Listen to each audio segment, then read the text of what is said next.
My coach always says, there may not always be equal giving, but there should always be equal sacrifice.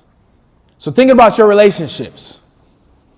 If you are in a relationship, friendship, familyship, whatever you want to call it, with someone, it's not always equal giving.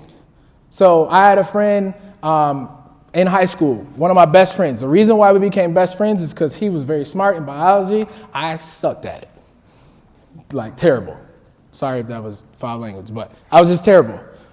And I realized in order to get into college, I need to pass biology. In order to graduate, I needed to pass biology.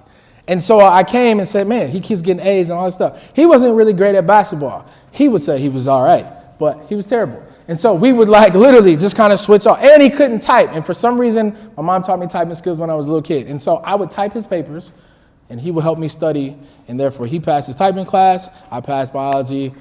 We were best friends, literally. So you may give something. You may show up. You may be the person who calls. You may be the person, if you're an RA, you might literally always check on people. You might have to give something more than what someone else is giving. But there should always be equal sacrifice. There should always be a sacrifice of something. So if you're in a friendship or you're in a relationship, there should be some type of time given. And there should be some time sacrificed. You may not always have to or be going to hang out with your boys or your girls if that's a relationship you want to nurture. You may need to make a phone call to your parents who you probably haven't talked to them like forever. And they're like, why don't you call me? And you only call me when you want money. Somebody's smiling because it's true. I don't know what that thing is, but I've studied successful people and I've been around people who have made it out of whatever that situation is.